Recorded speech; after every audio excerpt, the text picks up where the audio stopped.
Alright, in this episode I went for almost the same trip again, still trying to like shake things down and get the bike solid and set up to where I'm comfortable doing a bigger adventure that I like really want to do. So yeah, I went to the same campground again, but this time spent a lot more time crashing on the trails, changed up my bike setup a little, made some adjustments here and there that I'll talk about, made it so I could bring all my camera gear and make cooler videos out there, ended up playing around in some freaking cold water, tested CBD oil on my butt cheeks to see if it cures dual sport related discomfort, and throughout this episode I worked in some of the answers to the questions that people had in the last episode, so there'll be that throughout the video. And just a little disclaimer on that before I get into anything, just wanted to make sure nobody takes any of this stuff as advice, because like the whole point is I don't really know exactly what I'm doing, and I'm figuring it out as I go and just having fun with that. So when I answer a question, it's not me saying this is the way to be, it's me saying I'm experimenting with this,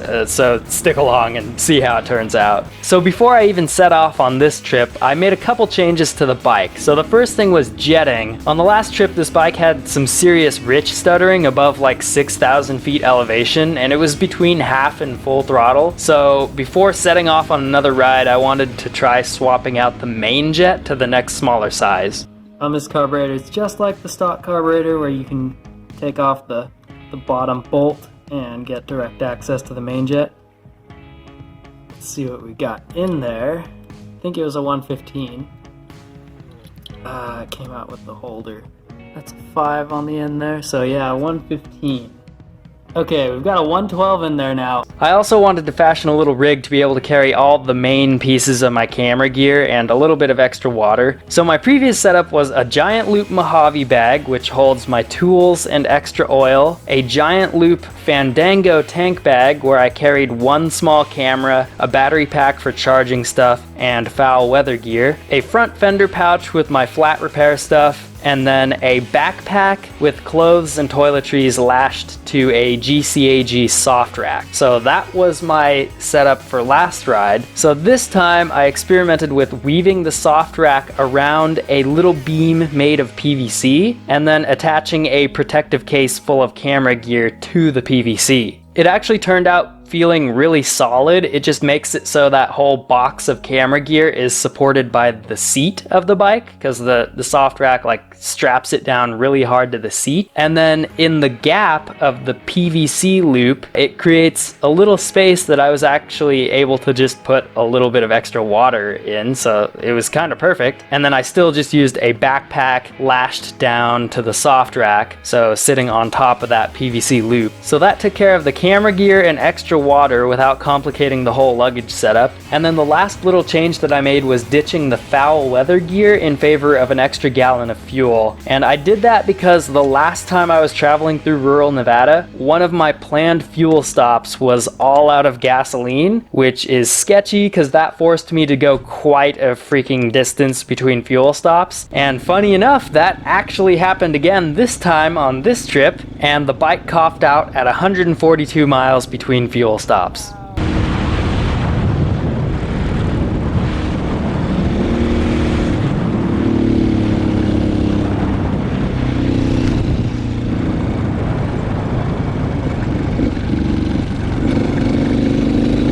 I didn't end up needing that extra gallon right then and there because switching to reserve was enough to get me to the next fuel stop, but definitely going to be something that I'm always carrying. I'm always going to carry that extra gallon. You just never know when the gas pump isn't going to work, you know. On the way to the campground, the bike averaged 73 miles per gallon, which is a lot better than last time. The difference is this time being a pretty bald rear tire, one size smaller main jet, not going wide open throttle the whole way with an average speed of 58 miles per hour this time, but also carrying significantly more weight this time. When I got to camp, the oil level was again on the last quarter of the dipstick, just like last time, but this time that was actually after 920 miles of fairly easy cruising cruising, because after the last return trip, I didn't actually have to top off after that, so the miles from that are rolled into this one. So the oil consumption for that 920 mile period of easy cruising was roughly 9 milliliters per 100 miles, which is just really, really low. So at the camp, armed with my bald tire bike, a couple of cameras, and my group of friends, I set out to see what kind of adventure edit we could put together using just the equipment on hand. So let's go ahead and see how well we did.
Try not to break it, but Okay. Oh yeah.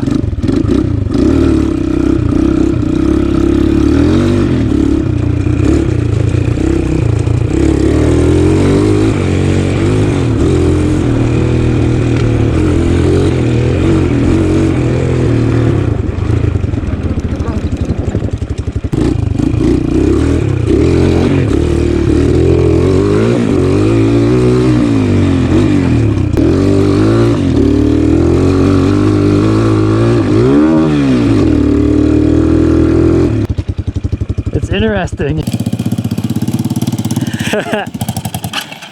Oh, I just fell off. Lizzie, he already lost the chain. Oh man, he's got the long legs.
was trying to double onto this, but I went a little bit nose down.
We're doing it backwards.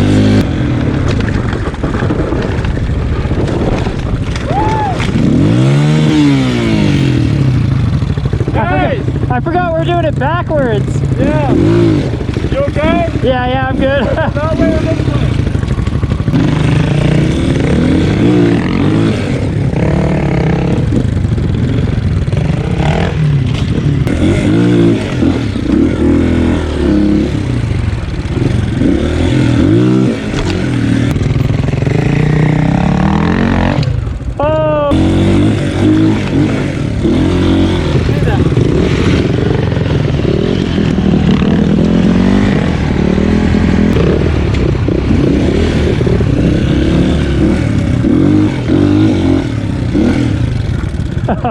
It's a sheer drop on the other side.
The rest of that trip was spent finding places to play in the water along Highway 108, and it was really cold doing that, and I got bitten up by mosquitoes, but it was worth it. But anyway, during that riding, I made a few observations of my setup. The first thing is the jetting feels good now with just that size 112 main jet swap, so I don't even think I'm going to mess with the needle. I just left it in the position that the carburetor came with, which I'm pretty sure is just the middle position, but we'll see later when I'm doing a review on that carburetor. Next, I think it's definitely time to retire both of those tires that I have on that bike. It was a bit of a slip and slide out there, and I was crashing and breaking stuff. Psst, Rocky Mountain, y'all got any demo sets of that new Tusk tire? They look good. I'm just gonna keep asking that while I burn through all the used tires I can get my hands on. And the last thing is, now I know I barely have enough fuel to ride 40 miles from a gas station to camp, do enough riding to get a decent video out of it, and then ride 40 miles back to the gas station. I can get it done, but I have to be really efficient with the filming. This time I actually snagged about a gallon of fuel from my friend there because I would have been cutting it really close to not making it back to the gas station if I hadn't. So on to the return trip stuff. Actually, while I was heading back, I saw this comment from Jackass ADV asking if I run any comfort mods on this thing while I'm doing this stuff. And it's actually funny you should ask because I did attempt to achieve superior comfort on this trip. Recently, it was suggested that I try CBD oil for back pain I've been having for about a year now. The stuff has been touted as a super miracle, so I went ahead and dropped $60 on a tube of the stuff, but it didn't seem to do anything for my back pain, so the stuff isn't really valuable to me since it didn't work as it was supposed to. So I didn't feel bad just slathering up my butt and crotch with the stuff to see if it would do anything for the butt pain associated with sitting on a dirt bike seat for hundreds of miles.